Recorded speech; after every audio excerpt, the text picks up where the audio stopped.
I'd like to tell you about a song called When the Spirit Shakes the Tree. It was back in 2006, 2005, 2006. At the time, my wife was a professional chef, and so she was out in the evening, and I was home with, I don't know why, but I was sitting playing a game of two-pack patience at the table with the TV on in the background, which is also something I rarely do. And I finished this game of patience, and I noticed that the program had changed, and a program had started about the peripheral effects of the 2004 Boxing Day tsunami, particularly about the Andaman Islands, where it's my understanding that there were very few people, few casualties. Nearly everybody survived, and they survived simply because they knew what to do, in as much as they've been living with tsunamis. They were in part of their history, if you like, part of their culture. And there was a man who'd been the head of a village that had been destroyed by the tsunami, which had been on the shores of one of the islands. He said, we knew there was a tsunami coming because we'd seen the signs, and the birds and the animals, they were behaving strangely. We knew that we basically had to get to the highest place we could find, get up the hill, and wait for the sea to decide where the new borderline was going to be. And obviously he was talking in his own language, and I'm just watching subtitles, but there wasn't any kind of anguish or fright in the way he spoke about it. It was, for him, it was a kind of total normal thing, really. And then he said a thing which inspired the song, which was that he and his family see the world as one great big tree, and every once in a while a bad spirit comes along and shakes the tree.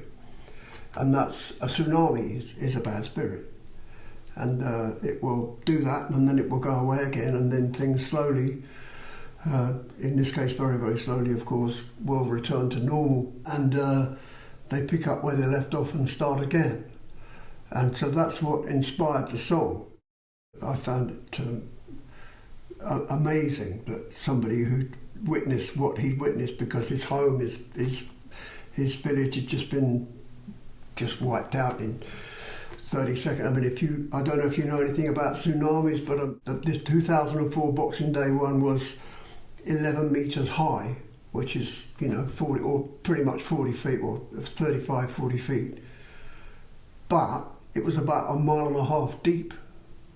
So you've got a wall of water 1.5 miles deep, 30 meters high, or 40, or 35, 33 meters high, 35 feet high, coming towards you, and nothing will stop that. Nothing. There's nothing on the planet that can stop anything like that. So it's a huge force, So anyway, I'm digressing, but that's what inspired the song. So I started to write the lyric almost on the spot.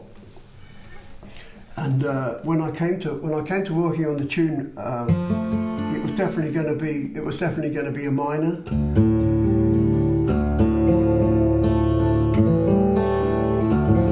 So I had this little riff, this little lick going.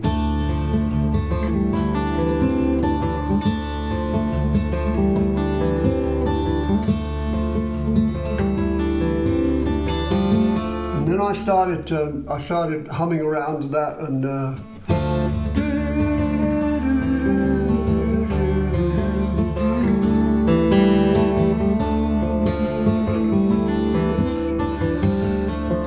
I sort of progressed from that and was working, was looking at other ideas for different parts of the song, and then came back to try and play that lick again, and couldn't find it.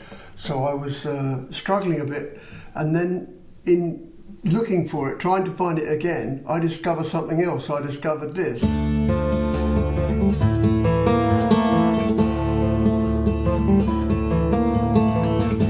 Which to me just seemed to encapsulate the whole feeling of the song, because it just and it worked really well in with the chorus. So we know what happened when the spirit shakes the tree.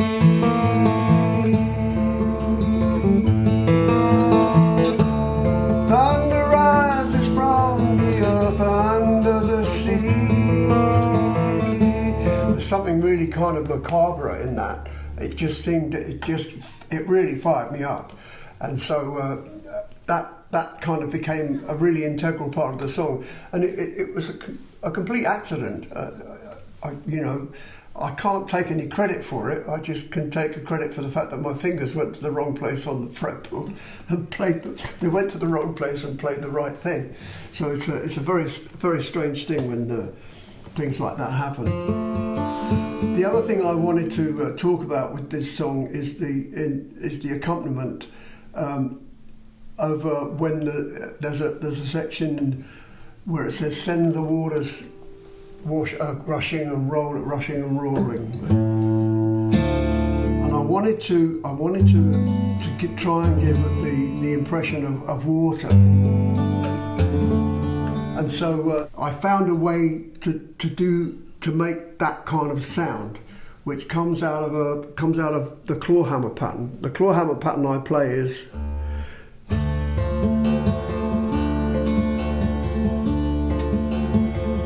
If I speed it up,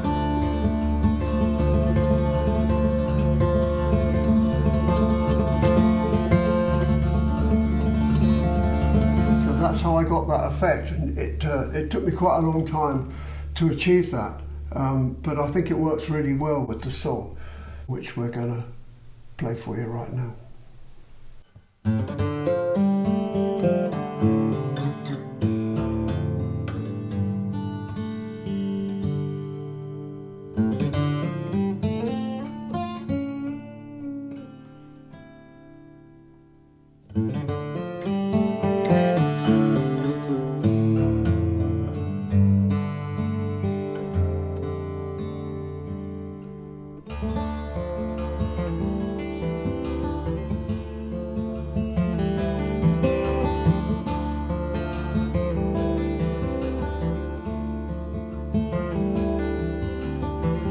They say we're primitive, but we are no man's slaves. No one but us may be the master of our fate. We leave the shoreline to the mercy of the waves. When the spirit comes to shake the tree, this is the way we believe.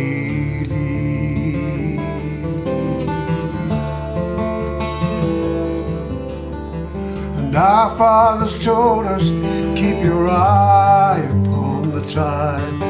Never look away too long, by day and by night. For if the spirit moves the waters and tells them to decide, we know we'll have to wait and see where the new borderline will be.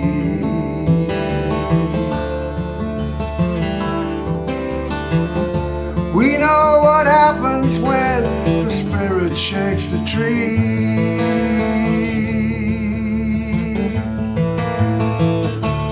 Thunder rises from the earth under the sea.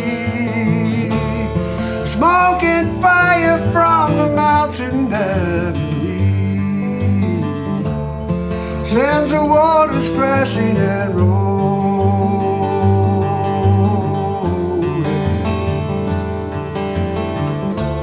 Smoke and fire from the mountain there beneath sends the waters crashing and rolling.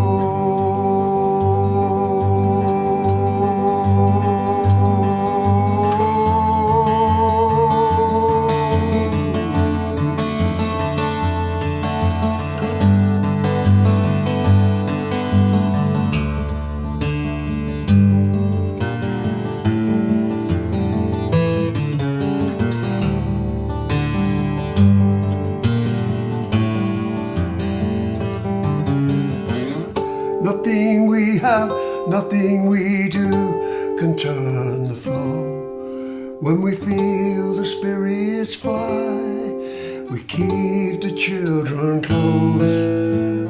Take Take them to the higher ground where the water never goes. Teach them there are signs that they can read. And though the ocean roars, we will have no fear. We live where we wake up, that is now and here. We know the angry sea will sleep again somewhere after the Spirit shakes the tree. This is the way that we believe.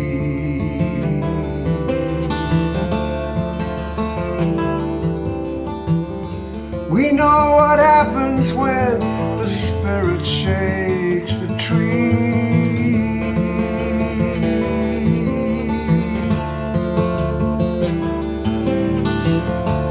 Thunder rises from the earth under the sea.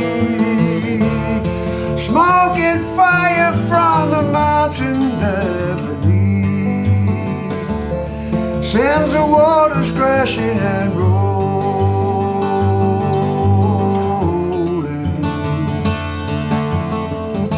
Smoke and fire from the mountain there beneath sends the waters crashing and rolling.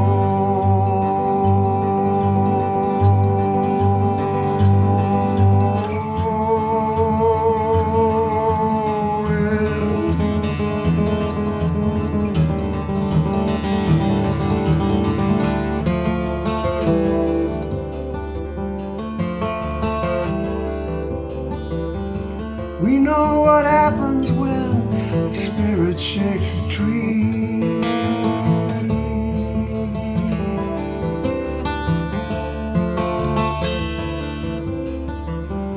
We know what happens when the Spirit shakes the tree.